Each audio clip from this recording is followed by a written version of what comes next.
Olá, seja muito bem-vindo, muito bem-vinda ao canal Doutrina Viva. Nós vamos continuar com as nossas reflexões acerca da evangelização espírita. Bom, o assunto que nós vamos tratar agora é sobre doutrina espírita, o Consolador. Para iniciar, nós vamos ler aquela nossa leitura que todo espírita já conhece bem, não é? Se me amais, guardai os meus mandamentos, e eu rogarei ao meu Pai, e ele vos enviará outro Consolador, a fim de que fique eternamente convosco, o Espírito de verdade, que o mundo não pode receber, porque não o vê e absolutamente não o conhece. Mas quanto a vós, conhecê-lo-eis, porque ficará convosco e estará em vós. Porém o Consolador, que é o Santo Espírito, que meu Pai enviará em meu nome, vos ensinará todas as coisas e vos fará recordar tudo o que vos tenho dito. Bem, essa mensagem, essa leitura está em João, capítulo 14, versículos 15 a 17 e 26. Ok, vamos pensar então agora na situação da doutrina como sendo consolador. Como é que eu tenho tratado a doutrina pensando que ela, nesse momento, exerce a tarefa de consolador? Só dá para eu pensar na tarefa consoladora a partir do momento em que eu estabeleço com esse conhecimento uma relação de consolação. Se eu vejo a doutrina como consoladora, eu a transmito como consoladora. Se eu vejo a doutrina como orientadora, eu a transmito como orientadora. Se eu vejo a doutrina como uma situação de justificar todos quantos erros a gente conhece, então é assim que eu a transmito.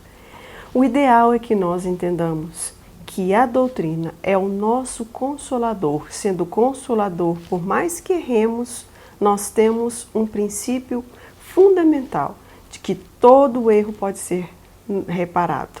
Recomeçamos as nossas lides, recomeçamos as nossas jornadas, quantas vezes se fizerem necessárias, até que acertemos. Para conversar também sobre o Consolador, a tarefa do Consolador, porque às vezes a gente pensa na tarefa, a doutrina espírita é o Consolador e aí só pensa assim, simplista, né? Mas na tarefa da evangelização, olha só o que nos diz Emmanuel na introdução de um missionário da luz, né, de André Luiz, a respeito da tarefa do espiritismo cristão. Ao espiritismo cristão cabe atualmente no mundo grandiosa e sublime tarefa. Não basta definir-lhe as características veneráveis de consolador da humanidade. É preciso também revelar-lhe a feição de movimento libertador de consciências e corações. Olha a tarefa que nós temos, né, ao evangelizador. Né? O Espiritismo não é só sair por aí dizendo, é o Consolador, é o Consolador. Não, ele precisa libertar corações, ele precisa iluminar consciências. Então, a partir desse momento, como é que a gente vai trabalhar com conceitos espíritas na condução de maneira a libertar corações e iluminar consciências? É importante que todo o conteúdo espírita seja refletido antes. Para que me serve saber disso? O que efetivamente eu aprendi com o conceito da reencarnação? Se eu continuo nos mesmos erros e eu sei que estou errando, então de que serve conhecer a doutrina? De que me serve se eu não modifico qualquer tipo de atitude? Libertar coração quer dizer o exercício do perdão, do desapego, da forma mais simples possível, desde os nossos passos menores aos nossos passos maiores. Se nós nos acostumamos a arquivar mágoas, vai chegar um momento em que a gente não vai ter as costas tão pesadas que a gente não sabe mais como nos alijar disso. Então é importante que nós aprendamos a perdoar para libertar o nosso coração. A doutrina, ela é maravilhosa, ela tem um cabedal de ensinamento, ela tem todos os passos necessários para que a gente aprenda a libertar o nosso coração, sem falar na consciência. O Livro dos Espíritos desperta em nós reflexões profundas acerca do ser, do destino. Nós sabemos que as perguntas fundamentais, quem sou, por que eu estou aqui, para onde eu vou, são respondidas de forma geral, mas nos dão uma ideia clara de nossa participação na construção dos nossos destinos. Sendo assim, cabe-nos ao evangelizador a tarefa primordial de entender e de refletir sobre o que eu faço com o conteúdo espírita, o que eu faço com o conteúdo evangélico na condução desses corações. O que eu tenho feito quando eu recebo a criança problema, quando eu recebo a criança indisciplinada dentro do nosso estabelecimento. Não basta chamar-lhe a atenção. Isso ela já deve estar sentindo o tempo todo.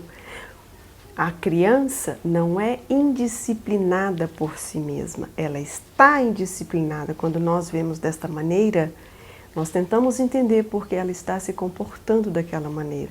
E não apenas jogamos todas as nossas fichas em combater aquele comportamento. Não adianta. Temos que aprender a trabalhar na causa.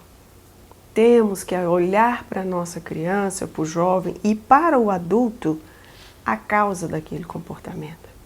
Todo comportamento agressivo traz em si uma carapaça de proteção. Existe algo que o está ferindo e ele está devolvendo para fora esse ferimento. Então é importante que nós tenhamos convictos em nós que a doutrina espírita, como consoladora, ela é, além dela orientar, ela acolhe, ela esclarece e ela acompanha-nos nas nossas diretrizes. Ela nos acompanha nas nossas escolhas, porque efetivamente, quando a gente passa a pensar hoje na causa ou hoje na consequência, amanhã na causa ou amanhã na consequência, a gente vê as coisas de uma maneira diferente para tomar as decisões. Quando aprendemos a analisar as consequências, sejam elas boas e ruins, a gente passa a analisar melhor e fazer melhores escolhas. A doutrina espírita nos traz muitos exemplos de escolhas boas, muitos exemplos de escolhas ruins. Nós vemos nos relatos dos espíritos que já estão fazendo parte do mundo espiritual e que nos trazem de volta ensinamentos preciosos para que nós possamos aprender a refletir sobre eles e ver o que a gente pode fazer de melhor por nós mesmos. Sejamos nós os evangelizadores, conscientes de que esse conteúdo é precioso. Sejamos nós os evangelizadores para saber que o conteúdo do Evangelho é imprescindível na tarefa de evangelização. Então, se nós temos a consciência desperta para a tarefa, nós sabemos que durante a nossa tarefa com a criança, com o jovem, com o adulto, nós estaremos também trabalhando por nós. Sendo assim, a primeira reflexão que eu deixo a você é: o que você tem feito por você com os conhecimentos espíritas? O que você tem feito por você com os conhecimentos do Evangelho? E assim, nós vamos seguir conversando e refletindo sobre os demais temas que acompanham nessa apostila, nesse material que está no nosso site, que você pode ler aí na tela. É um curso de evangelização espírita e que tem desenvolvido o que nós comentamos, um pouquinho do que comentamos aqui e outras citações e indicações de leitura. Fique conosco e guarde para a gente também os seus comentários. Anotem, transformem em perguntas, sugestões, que aqui a gente tem a intenção de trabalhar juntos, de construir juntos. Até o próximo vídeo. Fiquem com Deus.